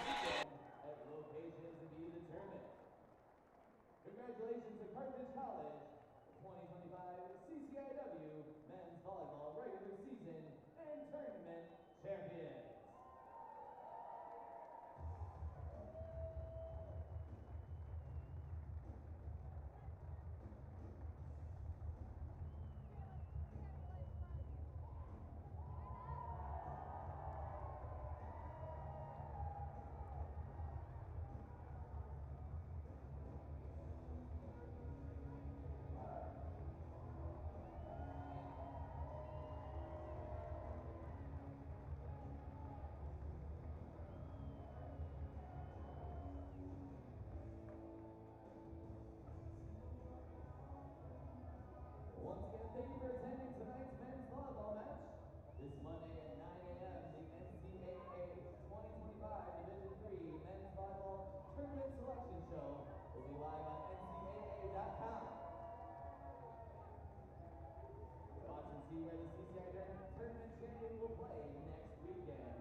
They got me good, man. They got me good in the locker room right there. That was crazy. Yeah, we haven't done that in a while. So. Well, congratulations, Coach, on a win here. CCIW championship once again. You guys never let the Hawks really get too big of a lead. What was the key to making sure that you never let them get too much momentum in those sets? We've been talking about it all year, at the back of our T-shirts this year for practice is love the grind, and that was the message to start practice or to start the match today. Is we know it's going to be a grind. Corey Mayotte is the best player in the country. I don't think it's particularly close, to be honest with you. Yeah. Up there at 12 feet taking swings. He took 44 swings today in 3 sets. And I mean, there's nothing you can do about half of them. Like, nothing you can do about half of them. So we knew it was going to be a knockdown, drag-out fight. We knew it was going to be close at the end of each set. And the message was to just love that and embrace that, embrace the competition, embrace that it's going to be close, and lean on your teammates and communicate with love. Sometimes love means getting on them to make sure they're doing the right things, but sometimes love means bringing them back up. And I thought we did that well late set 3. Ryan Cholowinski's been our closer all year long, and we get a one-on-one look for him, and he hits it as hard as he can and just quite misses it. He ended set 2 with us, and trying to hit the same way in set 3 on a absolute bomb from Corey Mayotte from the baseline. We pass it perfectly, get to him, and we hit it out. And then a couple points later, Owen Hendricks picks him right back up. That's the love part, picks him right back up with a kill. A couple points later, we finish it. So just didn't blink. There's so many opportunities out there for our young group to blink in big moments. And Tyler's over there, and we did against him at his place a couple weeks ago. And so it's just so cool to see our group learn and to compete together and to embrace those difficult moments, for sure. Yeah, congratulations, first of all. Thanks, Tyler. Good seeing you, man. Excited for you and happy for you. Thanks, man. Your team is so often considered like heavy offense, right? But I think a lot that we saw today was scrappiness on the defensive side, keeping balls off the floor. Yeah. Is that part of that, loving that grind, and like what's the approach to that? Yeah, I think you and I were texting yesterday about the groups and the eras and how this is a fully new team for me, and Tyler and a couple guys were the last couple guys in that North Central team, and this is a new era for us. We have the same offense. It's slightly different, but it's a lot really similar to the 2 championships, but very different pieces within it. And so where are you going to go win? And how you win is different. You can run the same system, but it's got to be tailored to your athletes, right? And this team is way more of a defensive team than we are offensive. Back in the day, I used to yell at our groups that won the 2 championships that it was boring volleyball to watch. It was boring because it'd be pass, set, kill, ace, pass, set, kill. We couldn't block or dig a single thing. But we would just play, like Tyler said, we hit 450. It didn't matter. We couldn't block or dig. And I think this team has the ability to play backcourt defense. Ben Heiss is a 6'7" opposite to get in the way of Corey Mayotte. Ryan Cholowinski, a 6'8" middle, who's a defensive middle at heart and can go laterally well. Owen Hendricks is one of the best defenders in middle back I've coached in my entire career. He can go sideline to sideline and make plays. And so, this group is way more focused on defense. And we played great defense early on in the season, and we've slowly kind of got back to Carthage offense and been really good down the stretch here. And I thought today was a good explanation of that. Owen Hendricks, Owen Otto got better as the match went on. Our offense came around to Carthage levels of offense. The Bic started showing up from Owen Hendricks and Owen Otto late set 2 and into set 3. And so I thought we played defensively out of our minds in set 1, and then in set 2 and set 3 we slowly turned it into a Carthage match. That's why we won, I think. Yeah, definitely a good example of that for sure. What was the decision like to go with Ruben Emmerich in for those extra 1 or 2 rotations? Yeah, you haven't seen that one. That's a new look that you didn't get to play against. Was that a pre-planned thing? We've been doing that, I think, probably since you guys beat us, to be honest with you. Trying to change around our serve sub strategy. And at that point, Hudson Schweitzer wasn't scoring the most points in the middle. He wasn't playing the greatest of offense, but I thought his blocking was pretty awesome. Yeah. And so he's a great defender, and today that showed again today. But his offense was a little lacking, and Ruben Emmerich is a little, Energizer Bunny with his energy, but he's bouncy off the floor, he's quick off the floor, he hangs up there, and he can hit it both directions. I'm lucky enough to have coached Ruben in club way back in the day, and he used to be middle back then. So we wanted Ruben serve first and foremost. We didn't have a good jump server off the bench when Jack and Joe got hurt, and so we wanted to get Ruben on the court to serve. And then it became he hits the ball so hard, and it's sometimes tough to control ice cold. So let's go get him a rotation in offense, have him go thump a ball, and then go serve where he can be a little more energized and warm. So it was an adjustment to get Ruben serve in the game, but I think he's hitting 750 since he's been in it. So, proud of him, a Division I transfer from Queens. That could have been a massive ego transferring to Division III, and we started at 6'2", and then he got benched, right? And the amount of love you have to have for a team and a culture to be a Division I guy, get put on the bench, find a moment, and then produce late. Hats off to him. He's such a team player. He's such a unique athlete, a unique person, and I'm proud he chose Carthage. And he did a great job. I mean, we talked about it. He had 2 kills, and it was only 2, but they were 2 important kills at important big times moments in the game. We didn't set him until like 20s. I don't know. Yeah, let's wait until the last moment to get those kills and whatever. I mean, we're tough to predict sometimes when we're doing that. So. Without a doubt. And now, obviously, with the championship, that means you've already guaranteed yourself a spot moving forward. So what is the plan now as you get ready to enter into that NCAA tournament? Man, this group, there's a lot of guys left over from that group that lost last year at Loras, and we were smack dab on the bubble. Like, we knew it. We knew all the last coming down the stretch there that we were on the bubble, and we probably were on the way out, on the outside of it looking in, and to hear it was an hour-long conversation, and when they ran the MPI that we were out by .1, it just felt like you were walking to disappointment going to that selection show, and then it was. But like knowing you were probably out to still go to it was one of the hardest things I've done in my life. And then I didn't really think about it too much, and the show ends, and it's like everybody's staring at me, and then I had to say something. I didn't know what to say, and it's a really, you learn who you are as a person in those moments about what's important to you, and it was the guys and this culture and this team. And so to get to sit in that room and not have to worry about it this time, it's what a juxtaposition from 365 days ago. I'm just so proud, man. I'm so proud. So we get to do that at 9, get to know where we're going. Hopefully it's here. I think the cool part about the Midwest or the NCAA not wanting to spend money is, even though we're probably going to be 5 or 6, that they still got to drive teams here. So we might get the lucky end of that one and get to host a regional, even though we're going to be 6 in the country, which would be really cool. And we don't lose here. We just don't. Like, I think I've lost. Actually, Tyler, I made this joke to a couple people. I have lost more at North Central than I've lost in this gym. You guys have beaten us 4 times in my career, and I've only lost 3 times here. Tarble's a hard place to play. Yeah, it's a hard place to play, and it's packed. There's energy here. The fans are on top of you. And so, like, getting to play here at Tarble is a massive advantage for our group.